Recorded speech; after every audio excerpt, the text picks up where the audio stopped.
Pernahkah kamu berada dalam kondisi tertekan karena banyak problema yang menimpa hidup, sehingga kamu merasakan sudah tidak ada harapan lagi dalam hidupmu? Bahkan kamu merasa hidup di dunia ini tidak ada artinya. Permasalahan ini sudah ada sejak lama dan memang merupakan naluriah manusia. Masalah tersebut berpengaruh terhadap kesehatan mental, dan tidak sedikit manusia menyelesaikan masalahnya dengan mengakhiri hidupnya. Kendati demikian, ada banyak cara bagaimana mempertahankan hidup lebih bermakna, seperti yang dilakukan oleh Viktor Frankl, seorang neurolog dan psikiater terkemuka di Eropa. Ia lahir di Wina, Austria pada tahun 1905. Hidup di masa Perang Dunia II membuat ia terseret dan ditetapkan sebagai tawanan di bawah kepemimpinan pemerintahan Nazi yang terkenal dengan kekejaman dan kebengisannya. Ia bersama tawanan lain dikirim dan dikumpulkan dalam sebuah kamp konsentrasi.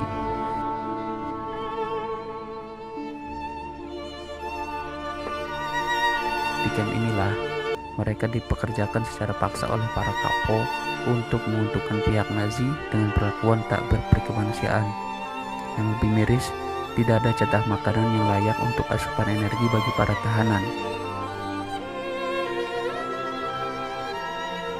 Pakaian pun tidak ada ganti, dan terpaksa para tawanan akhirnya menjalani hidup dengan telanjang bulat tanpa ada sepeser kain pun yang menutupi tubuhnya. Apabila ada seorang tawanan yang sudah tidak mampu bekerja karena kondisinya yang lemah, maka dia akan dikirimkan ke kamp Auschwitz, yaitu ruangan yang berisi gas untuk dimusnahkan. Fenomena eksploitasi terkeji ini terjadi sepanjang sejarah dunia di bawah kekuasaan diktator Adolf Hitler. Bagaimana perasaanmu jika berada dalam kondisi tersebut, menjalani hidup di bawah penderitaan dan dihantui kematian? Tentunya sangat tidak inginkan. Begitupun yang dialami oleh para tawanan, menjalani hidup dalam kurungan dan dibayang-bayangi kematian. Tidak sedikit yang melakukan bunuh diri karena harapan dan kebahagiaan telah direnggut oleh kekuasaan. Mereka lebih memilih tewas oleh diri sendiri daripada harus menjalani kehidupan yang penuh dengan siksaan.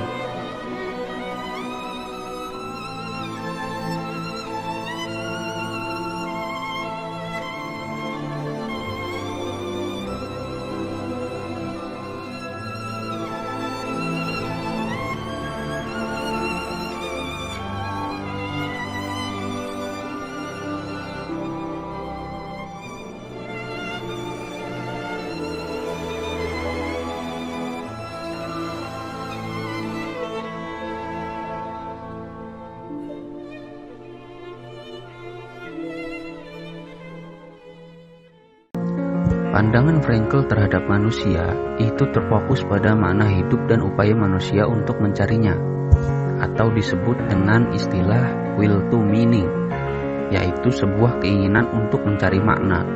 Berjuang menemukan makna hidup merupakan motivator utama manusia dalam menjalani hidupnya. Konsep ini menyangkut aspek spiritual, cinta atau afeksi, dan pemaknaan hidup dengan mengambil pelajaran atas apa yang terjadi dalam hidupnya. Konsep ini berbeda dengan konsep will to pleasure, yaitu keinginan mencari kesenangan dan kenikmatan, atau lazim disebut prinsip kesenangan. Konsep yang digagas Sigmund Freud ini mengatakan bahwa manusia akan selalu ingin berada dalam kondisi senang dan menghindari penderitaan. Kesenangan tersebut diantaranya berbentuk makanan, minuman, seks, harta, dan lain-lain. Juga berbeda dengan konsep will to power, yaitu sebuah keinginan mencari kekuasaan. Dasar konsep ini diambil dari psikologi Adler yang memusatkan perhatian pada perjuangan untuk mencari keunggulan, seperti jabatan, rasa ingin dihormati, dan dikenal banyak orang.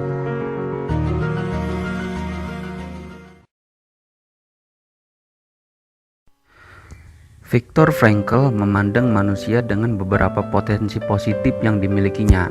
Di buku ini terdapat beberapa pandangan Frankl terhadap manusia sebagai berikut. 1. Manusia merupakan makhluk yang punya tujuan dan arti hidup yang bermakna. Manusia mempunyai tujuan hidup untuk lebih bermakna dari setiap dalam langkahnya, bukan hanya sekedar memenuhi keinginan dan tuntutan nalurinya. Karena jika sudah berbicara makna, bukan hanya berbicara diri sendiri, tapi berbicara manusia lebih luas. Selalu ada pelajaran dari setiap kejadian yang dialami dalam hidup, bukan melulu sebuah kejadian yang lewat begitu saja. Jika sebuah pelajaran dipetik dari setiap kejadian, maka manusia bisa menjalani hidupnya dengan penuh makna. 2. Manusia merupakan makhluk yang bisa mengupayakan penderitaan sebagai makna. Jika hidup benar-benar memiliki makna, maka harus ada makna di dalam penderitaan, karena penderitaan merupakan bagian yang tak terpisahkan dari kehidupan manusia. Kita tak akan bisa lari dari penderitaan, namun kita bisa mengupayakan penderitaan sebagai suatu makna. Salah jika kita beranggapan bahwa yang dibutuhkan manusia untuk mencapai kesehatan mental adalah equilibrium, yaitu sebuah kondisi tanpa tekanan. 3. Manusia merupakan makhluk yang mempunyai kebebasan. Para tahanan di kamp konsentrasi nampaknya kehilangan kebebasan sama sekali. Mereka dipaksa bekerja berat, hidup dalam kelaparan dan rasa terancam, terpisahkan dari orang-orang yang mereka cintai. Menurut Frankl, mereka tetap memiliki kebebasan. Selalu ada pilihan setiap saat untuk membuat keputusan. Misalnya, apakah ingin hidup atau bunuh diri? Apakah aku mau taat pada kapok atau tidak? Semuanya tergantung manusia. 4. Manusia merupakan makhluk yang dapat membiasakan diri. Hidup di dalam kamp tentu sangat memprihatinkan dan sangat tidak layak untuk hidup manusia. Makanan, kebersihan, istirahat, dan kebutuhan fisiologis lainnya diperoleh tahanan sangat kurang dari cukup. Namun, Frankl mengalami dan melihat sendiri bahwa para tahanan dalam situasi serba terbatas itu perlahan bisa terbiasa dengan keadaan tersebut. 5. Manusia merupakan makhluk yang mampu melakukan pengorbanan. Hidup di kamp yang penuh keterbatasan membuat manusia melakukan segala cara apapun untuk memenuhi kebutuhannya. Ada yang mengambil jatah makanan orang lain secara arogan, dan ada para tahanan yang berebut mantel tahanan lain yang sekarat. Menurut Frankl, ini merupakan naluri instinktif manusia saat berada dalam situasi yang serba terbatas. Kendati demikian, ia melihat beberapa pengecualian. Ada tahanan yang memberikan makanannya pada tahanan lain yang sedang sakit.